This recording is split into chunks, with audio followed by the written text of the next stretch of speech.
Saya berasal dari instansi SMA Negeri 1 Maluku Tengah. Saya merupakan perwakilan dari CGP Angkatan 11 Kabupaten Maluku Tengah, Kecamatan Banda, Pulau Banda. Ya, terima kasih.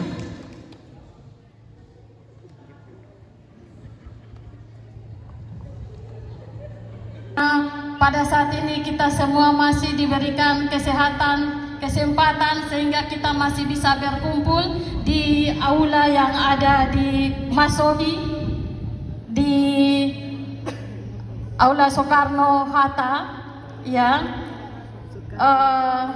dalam keadaan sehat walafiat tanpa ada kekurangan satu apapun.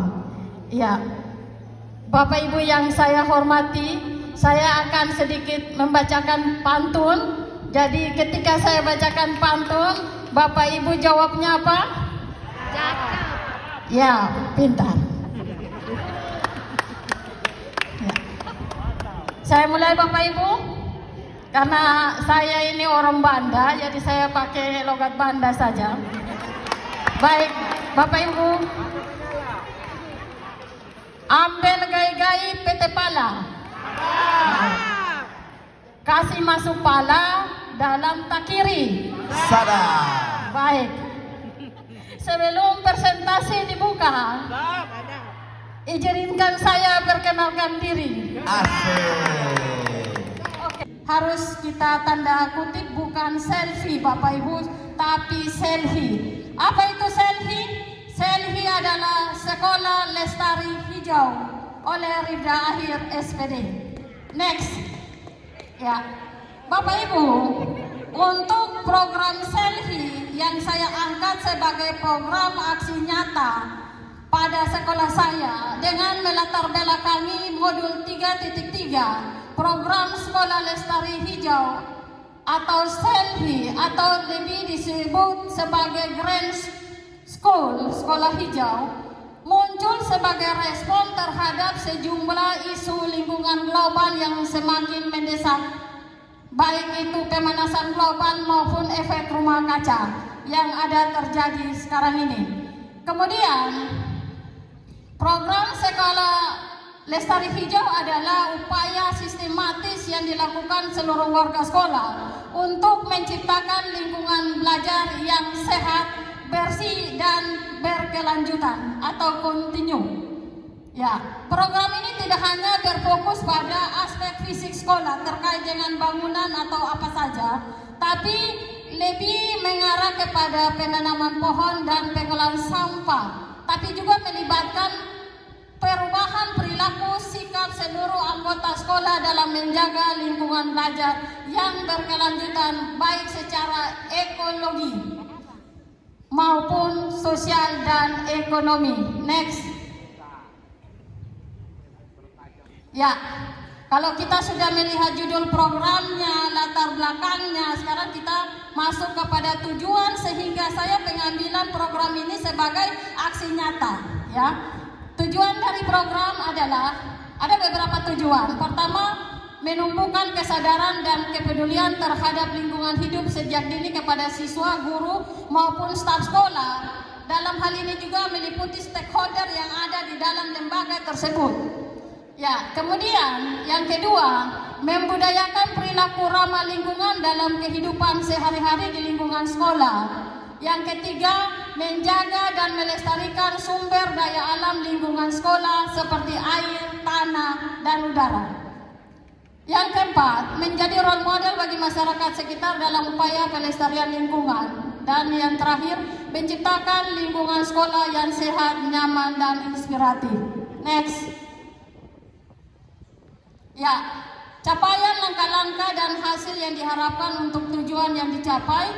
Yang pertama, warga sekolah memahami pentingnya menjaga lingkungan mulai dengan mengintegrasikan nilai-nilai berkelanjutan dalam tindakan sehari-hari.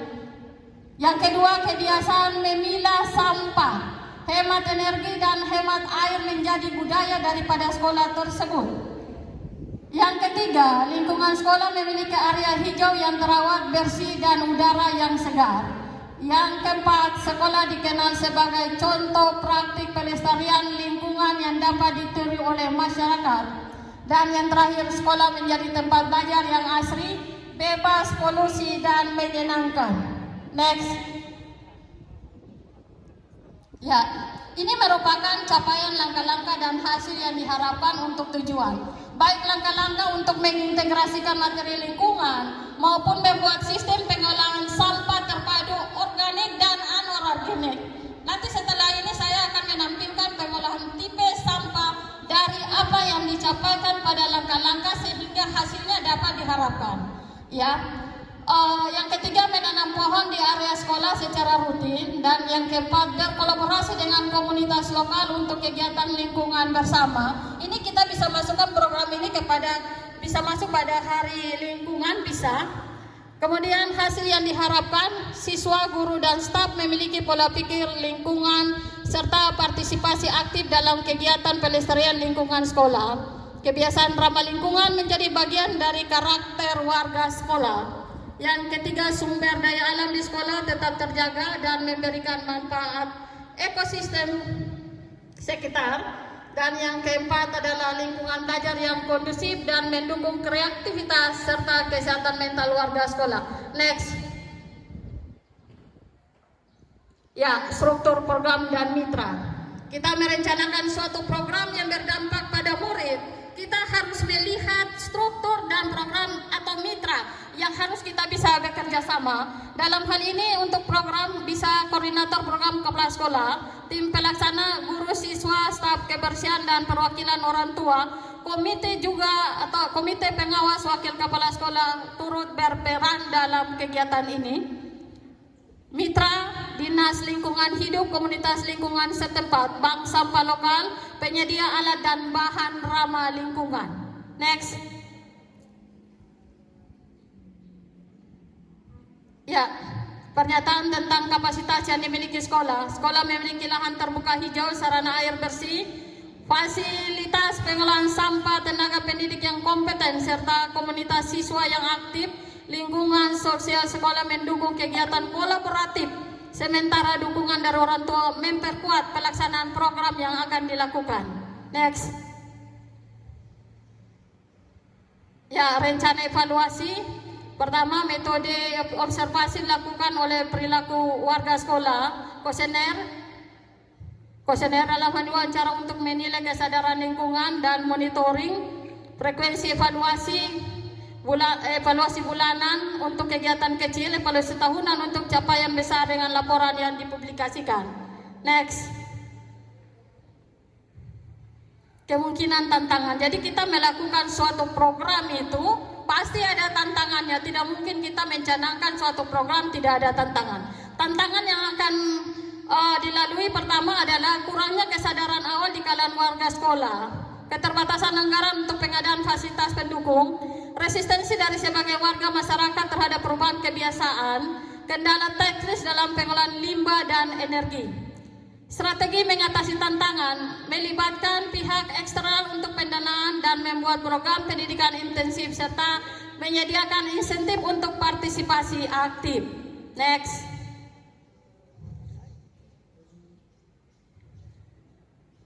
Next.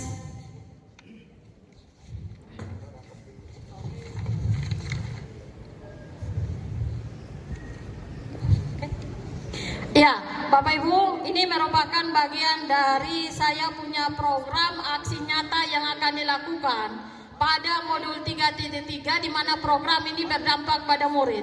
Yang tadi saya jelaskan akan kita lihat implementasinya. Silakan next. Selanjutnya ada implementasi video yang akan saya gambarkan sebagai bagian dari pemaparan hasil aksi nyata saya hari ini.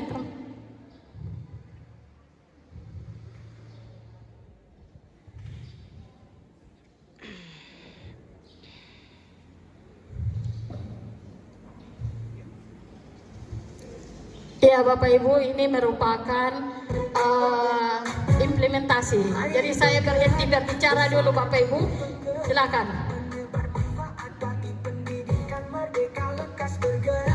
Dalam pendidikan penggerak, ciptakan generasi unggul penumpang bangsa. Mari bergerak, lekas bergerak, dan selalu menggerakkan. Mari bergerak.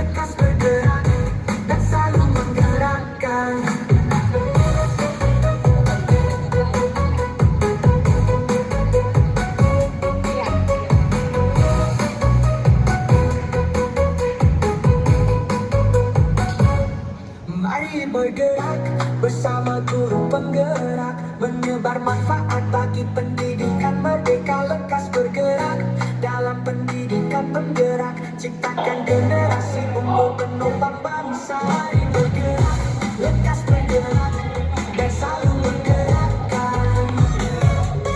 Mari bergerak, lekas bergerak dan selalu menggerakkan.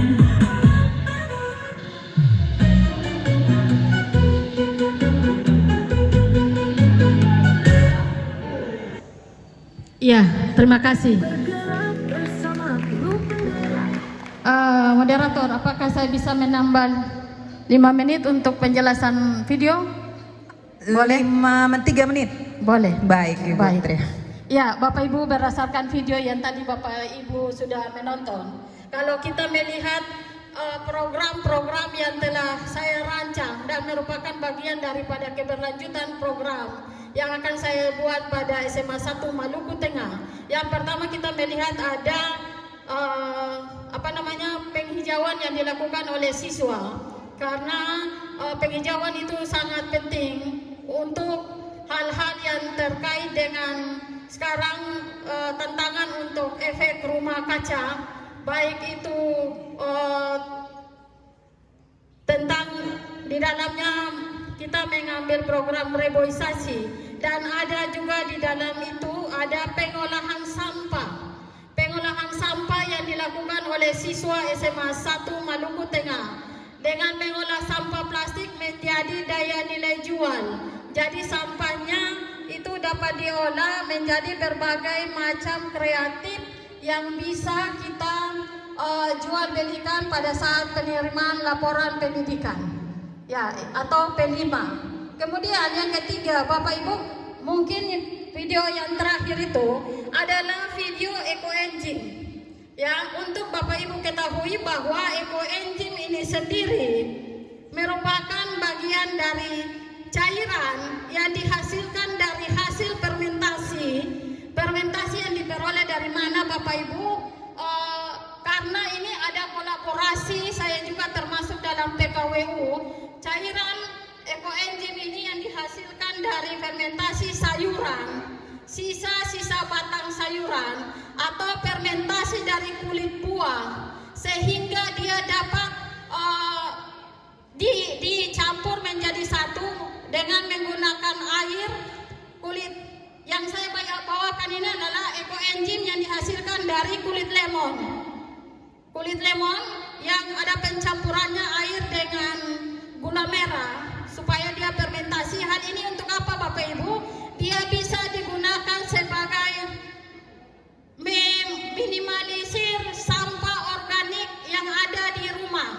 Jadi tidak berbuang percuma, tapi bisa dihasilkan. Daripada kita membeli sabun di luar, padahal kita bisa membuat eco engine itu sendiri dengan cara bisa digunakan.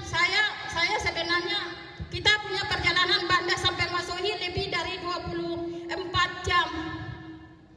Saya berat-berat poin ini dari Banda untuk presentasi. Ini bisa kita buat sebagai pembersih kaca. Jadi tinggal disompret kaca, lalu disapu bersih. Kita sudah praktikan untuk semut atau serangga juga mati. Kemudian ada tumbuhan-tumbuhan yang sudah terkena hama juga kita semprot mati.